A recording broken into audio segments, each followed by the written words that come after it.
Welcome back, everybody, to the Colorado Rockies franchise on MLB The Show 21. This week, we're going to wrap up year one in the series. I'm planning on doing the first off-season this weekend. And until then, I'd like to put out a couple videos this week, really focusing more on the players over the team as a whole. We obviously haven't been a very good team in year one, so I'd like to focus on the players that I think will be a part of this team's future and where those players are at. I'll be going through a lot of stats today, and all these stats are relative to where we're at the end of the episode, which is like with 30 or 40 games to go or so. But starting off here, we have Ryan McMahon. We're trying to find a couple players that we can really build this lineup around, and I think McMahon has that potential. He started the season extremely well for us and then had a long stint on the injured list. He's come back and he's been decent.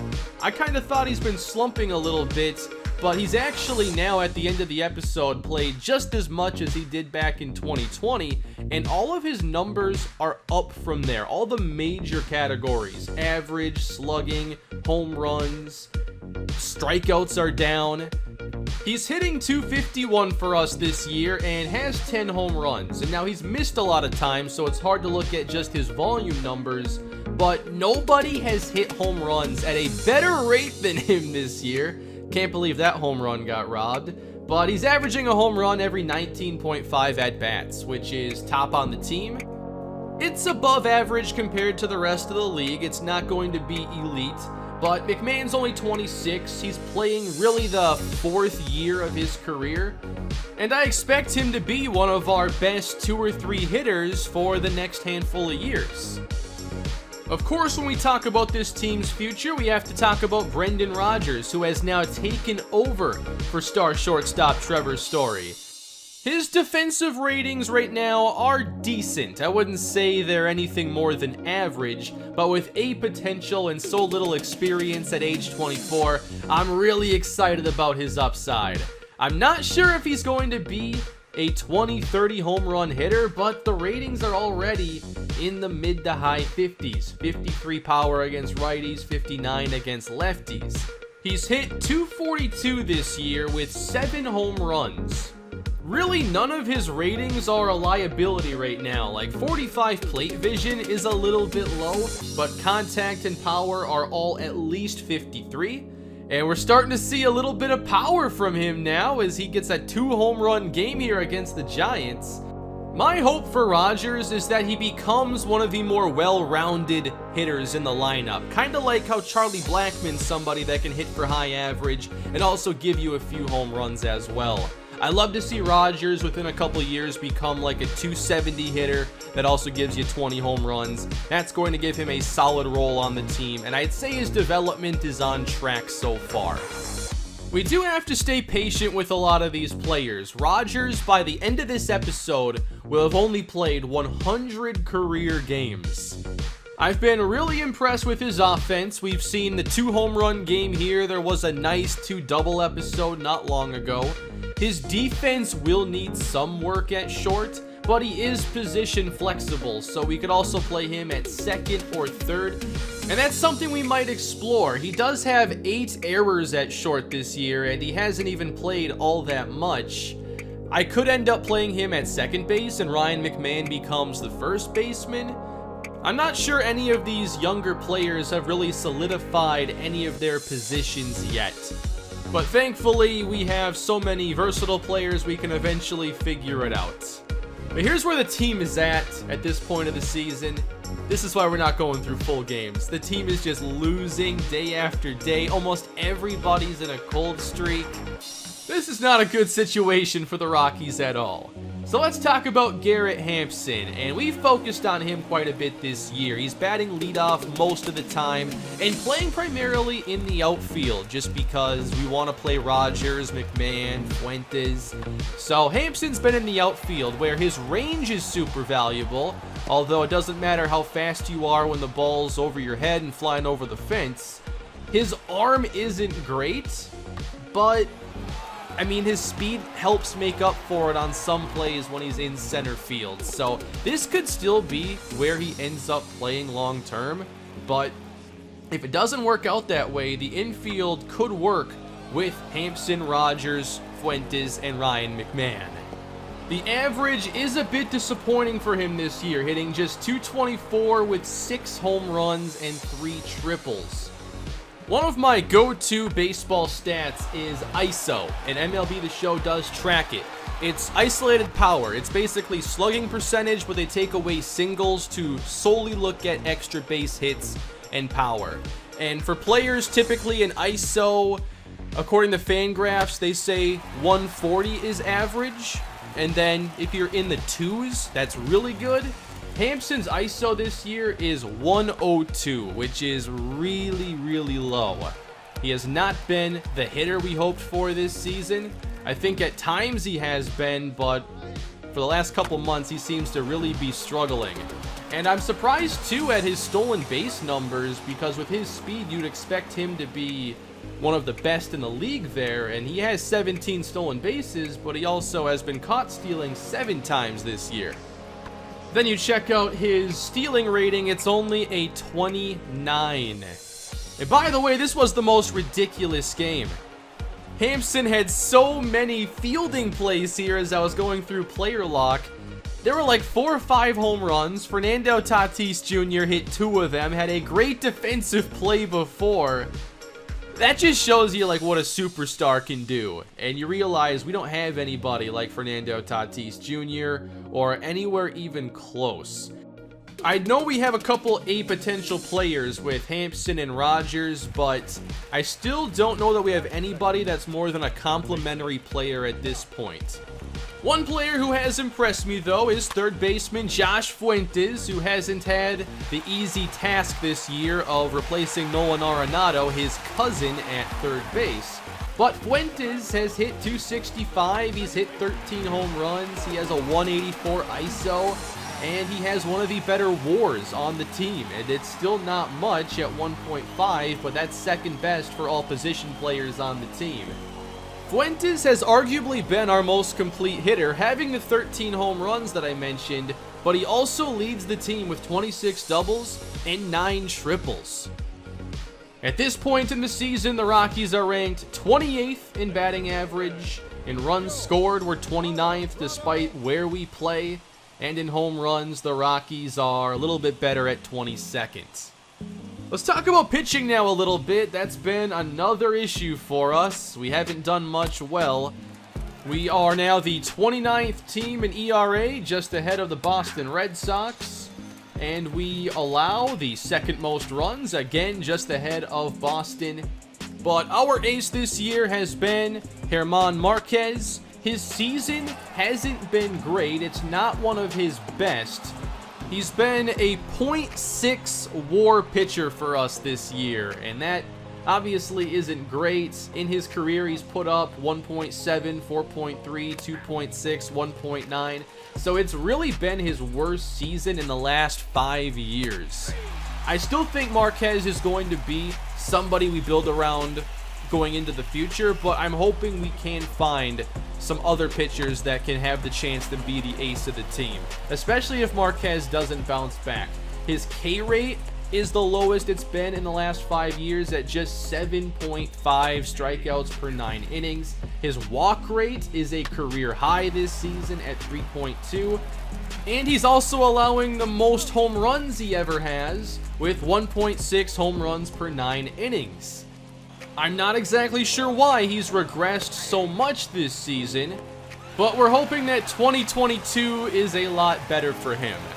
Now, he is under contract for the next 2 years, so we're not going to be worrying about arbitration or an extension for a while. There's some time here. He'll make $8.6 million next year, $9.8 the following.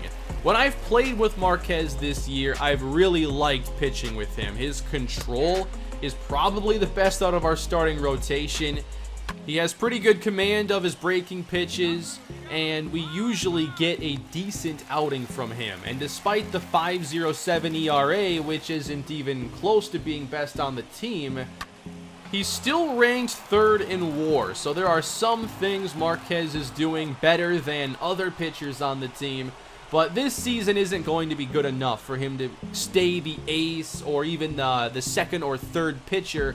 This performance is like a 5th starter.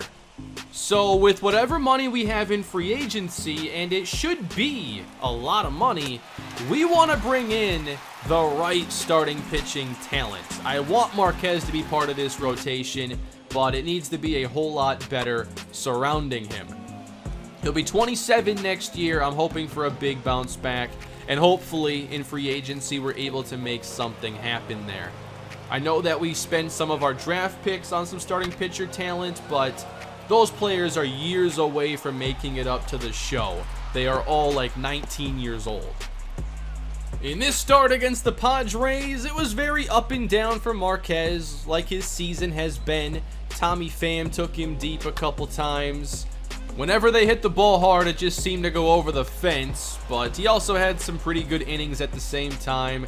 Trying to keep the scoring down, it's not easy in this ballpark against a great offense. But Marquez ended up allowing 3 solo home runs. The home run ball has been an issue. Thankfully, nobody was on base for them. But again, it is a loss for the Rockies against one of these great NL West teams. And not only are we the worst team in baseball, we also are in a very good division. The Dodgers right now have a ridiculous 86-38 record in series, a .694 win percentage. The Padres are 72-54. The Giants are 63-60. We'll do our best to close that gap next season, and one player that we hope we can count on is Touki Toussaint. Obviously, we traded Trevor Story to acquire him. We have high expectations, and there was a lot of good feedback in the comment section about that very low walk per 9 and the stamina for him. And by the way, I'm not sure what's going on here at AAA. I wanted to find some box scores of him pitching recently, and he wasn't pitching. I don't think he was ever hurt, but for some reason, despite him being in the rotation, he wasn't getting simmed outings anymore. But here is a game of Touki Toussaint, his most recent start at AAA Albuquerque. After the first couple starts at the major league level didn't go that well, I just wanted to get him some more experience down against AAA competition. Now back to the feedback from the episode where I traded Trevor Story. I haven't done a lot of these franchise rebuilds, obviously. This is my second one, so I wasn't really thinking about what works in Sim, what doesn't. The low walk per 9 for Toussaint is going to make this a very uphill battle to making him a high-quality starting pitcher. And the same thing with the stamina. If he can't go deep into games and he's not going to be that accurate, how does he become a high-quality starting pitcher? Well, I do believe in the strikeout upside. For him to be successful, he will need to be a high double-digit strikeout per 9 inning pitcher. But if he can't get deep into games, then you're looking at him maybe one day having to pitch out of the bullpen to be the most effective, and that's not what we want to see. I made the trade for Toussaint because he has that A potential, he can get a lot of strikeouts, and he'll throw 5 pitches. That's really what it came down to. He's made 10 starts this year at AAA with a 3.45 ERA, and he has 57 strikeouts in 47 innings. And for sure, pitching with him, you can't help but feel like there's so much potential with how much they'll swing and miss and how much they'll chase. But when you're not getting those strikeouts, he has over a 6 walk per 9 inning mark this year. That's contributing to his 1.34 whip. But with all those walks, you'd almost assume that whip to be so much higher.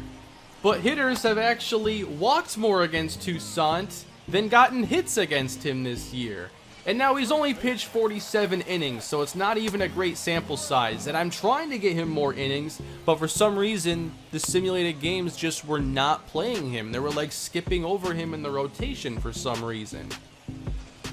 I imagine with September call-ups, he'll be at the big league level again, and we'll see a little bit more of him this week to finish out this season. I plan on doing at least one more of these videos if you enjoy them. Maybe I'll squeeze out another video if you really like these. Either way, I want to do the off season this weekend, so it wouldn't really change anything. Overall in this matchup, Toussaint got out to a really bad start. 24 pitches in the first, gave up that early inning run, walked the leadoff hitter, but he settled in and actually put together some quick innings to get deeper in this game than I expected. Now, the control was an issue from time to time. When he falls behind, it is tough sometimes to battle back, but he's got really good stuff. I've pitched with Toussaint a couple times now, and I really like his splitter. If you check out pitchers' attributes, you can actually see the attributes for each pitch they throw. And Toussaint's splitter has 84 break, his sinker has 85 break, and I think those are the go-to pitches. When I focused on those in this matchup, things seemed to really go well. And eventually it got easier to get some quick outs and not have to deal with all these long counts that we saw when we pitched with him in that last episode. Now, we did get into some trouble here in the 5th, and then a base hit brings home another run. His second, third, and fourth innings I thought were pretty impressive, but had trouble in the 1st and the 5th. Toussaint went 5 innings in this matchup, struck out 6, and gave up 3 runs.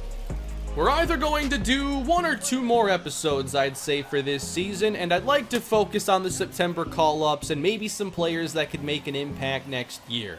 There have been some AAA standouts. Connor Blair with a line drive to right center. This one gets down for a double, and Blair has been one of our better AAA hitters.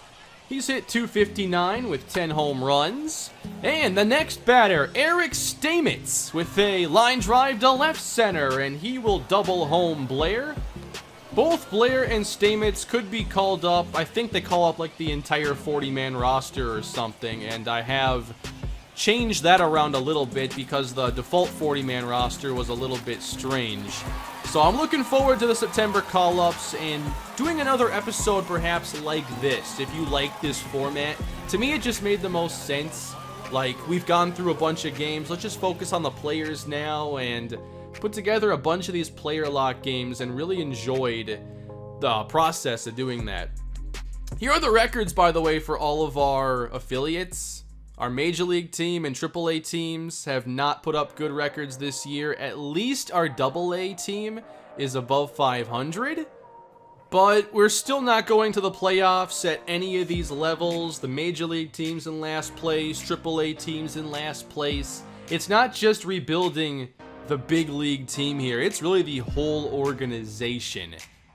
So with just a handful of games to go now, I think we have like 40 games in the season. It'll go by really quickly. Here is where we're at as far as the stats go. CJ Cron, 19 home runs. Don't think anyone's making it to 30 this year.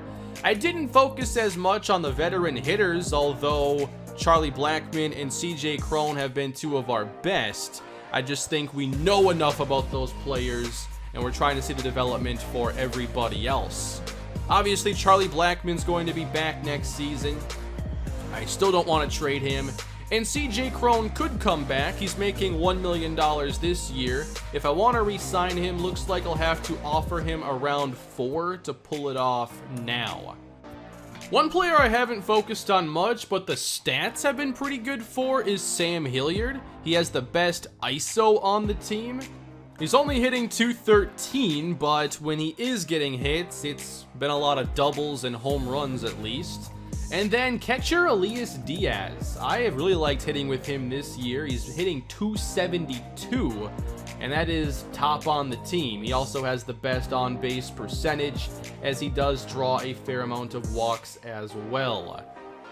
We're going to have September call-ups in like 11 in-game days. So the minor league season is just about done. Here are the numbers. 18 home runs for Zach Borenstein. That is the top at AAA.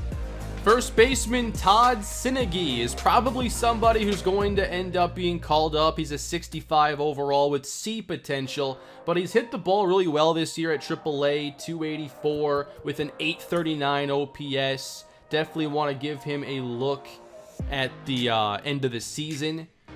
But I also think there are a lot of late season innings up for grabs here. There's no reason why we shouldn't get a look at any of these standouts. We actually had some pitchers on hot streaks here.